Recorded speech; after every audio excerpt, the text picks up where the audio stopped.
Malachi Coleman says he'll play football for Nebraska in 2023. And that news is so significant that we could record a whole video, have an entire conversation just on how good that is for the team. But I think there's something else more important that we should discuss. I'm Don Collins. This is the Don Collins Show. And I'd like to share with you my thoughts on what I think is happening underneath the surface, and that Malachi Coleman is the symptom of something. He is the canary in the coal mine for something really big, a change happening at Nebraska that will resonate not just for 2023, but for years to come.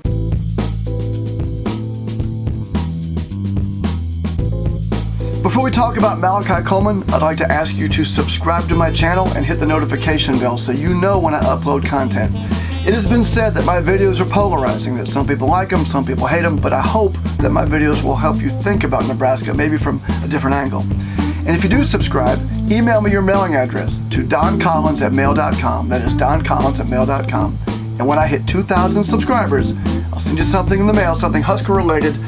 I've got hundreds of Husker cards and autographs, and who knows what you'll get, but just subscribe to the channel before I hit 2,000 subscribers and you'll get something cool in the mail. The news about Malachi Coleman is absolutely amazing. It's totally surreal to see him playing at Nebraska. It's a big win, huge win for Nebraska. And if you're a fan, if all you hear me say in this video is how good the news is, then you've heard the best part, because it really is amazingly good news. But I want to read to you an article from Inside Nebraska that goes into the details of how it happened, because there's a lot here, a lot to dig into that I think makes a difference, not just for Malachi Coleman and not just for Nebraska in 2023, but also moving forward in the years to come. The article begins, "It took an all-out, crucial effort from new coach Matt Rhule and the Huskers, which included relationships built with other staff members, such as recruiting staffer Omar Hales, that should not be overlooked. The coaches had to navigate Coleman's decommitment during their first week on the job and had to hold off a late charge from the strong aura of Deion Sanders in Colorado, where Coleman took an official visit during the final weekend of the live period, December 16th to 18th. That work has paid off in a tremendous way as Coleman recommitted to Nebraska on National Signing Day, making the announcement via Rivals live stream with national recruiting analyst Clint Cosgrove." I'd like to pause for a moment. When Malachi went to Colorado, I assumed it was a done deal. He'd be playing for Deion Sanders. So it is amazing. It really is spectacular that the aura around Deion did not pull Malachi to play in Colorado. Quote, "We're staying home. We ain't going nowhere," Coleman said. "Coach Rhule is known for putting people into NFL and building teams back up. And I fully trust that's what we're going to do here.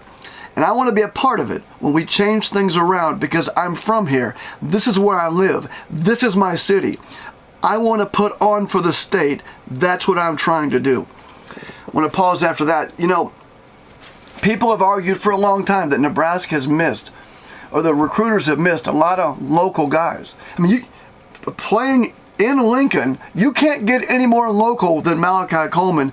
And to see him come out like this and just go hard on the fact that this is where he's from, this is his city, that is awesome. I mean, just reading, if you're a fan, this is a kid who could have gone anywhere. He chose Lincoln, he chose Nebraska. It's unbelievable. The Huskers have now locked up the commitment of the state's top-ranked player from Lincoln East. In doing so, they earned one of the most important in-state recruiting wins in recent program history, and what will be the biggest win for Rhule's staff in the 2023 cycle. Coleman, the country's number 65 ranked overall player and number 2 ranked athlete nationally, is booming with potential. He's a 6'5", 196-pounder who runs a 4.4 in the 40-yard dash, a 10.46 in the 100-meter dash, and has a vertical leap of 41.8 inches. That combination of size, speed, and athleticism are what make him one of the highest-ranked players in the state's history. It's also what makes him the ideal Rhule recruit. This is like off the charts amazing. So his talent is totally surreal, amazing. Article continues, "While Coleman is loaded with all those tangible athletic gifts, he is still raw and has a lot of room for development. That's what gives him such a high ceiling in Lincoln. And now he has a coach guiding him who has a strong track record of developing players with raw skill sets that aren't as impressive or as vast as Coleman's. I got offers, quote, "I got offers to play 7 different positions," Coleman said. Rhule wants me to play receiver. And once I master that, we're going to branch out from there and see what else I can do. Coleman initially committed to Nebraska on October 22nd, but reopened his recruitment on December 1st following the arrest of Mickey Joseph, with whom Coleman and his family had a strong and impactful of a relationship, as you'll see, between a Nebraska coach and a high school recruit. It was going to take a strong, concerted effort from Rhule and company to prove themselves to Coleman and his family. Rhule got to work immediately, making it clear how highly prioritized Coleman was to him and the Huskers. Quote, "I was one of the first people that Matt Rhule called," Coleman said on the day he decommitted. Quote, "Nebraska's definitely not out of the picture." And that's what he said back then. He said they weren't out of the picture. Rhule backed up that talk by visiting Coleman at Lincoln East on the first day of the live period, December 2nd, and made an in-home visit with him hours later. The communication continued through the next 2 weeks and included Coleman's official visit, December 9th through 11th.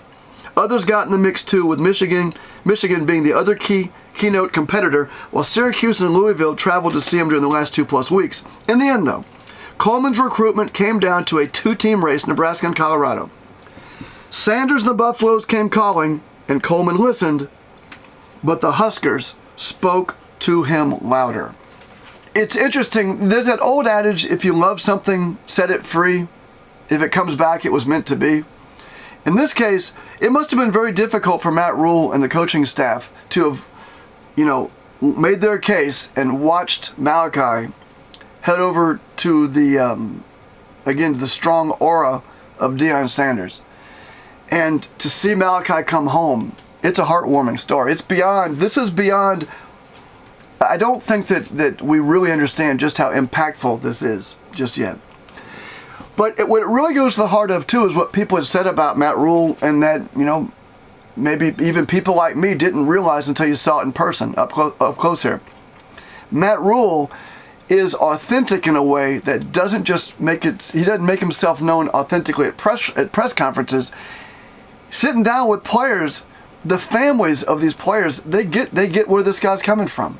He's a good guy, and he's going to prioritize and do the best he can to develop them, not just at Nebraska, but, as Malachi Coleman said, to play for the NFL. The second thing is, as much of a win as it is for Matt Rhule, a big feather in the cap of Matt Rhule and all of us in Nebraska, it's a big loss for Deion. Make no mistake about this. Absolutely. The fact that Deion Sanders couldn't pull over Matt Rhule, that is, if I had been a betting man before that, if it was an arm wrestling match between Deion and Matt Rhule over Malachi Coleman, I gotta say, I would have picked Deion. Third of all, I had said if Mickey Joseph was not the head coach, if he wasn't on the staff, there'd be a mass exodus of players. I was wrong. Not only has there not been a mass exodus of players, if you look at the recruiting class and the transfers that Rhule and company are bringing to Nebraska, and don't just take my word for it, nationally, it is being recognized that what's happening is a resurgence and a renaissance and a revival of the players at Nebraska. There's an Athlon article that came out in the last day or so which talks about how Nebraska is doing in terms of recruiting. And their article is entitled "Nebraska Football, Grading the Cornhuskers' Early National Signing Day Haul." Subtitle, "For being on the job less than a month, new Huskers head coach Matt Rhule and his staff did impressive work on the recruiting trail." And Athlon breaks down all of the recruits so far and scores Nebraska either A or A+ in almost every category. As Nebraska fans, we've wanted something like this for a very long time. And we stand right now at the very early stages of something where what Matt Rhule said he was going to do, he's actually doing. And if Matt Rhule is good enough for Malachi Coleman to stay here in Nebraska, he's good enough for me. Thanks for watching. Take care. Go Big Red. And I'll see you next video.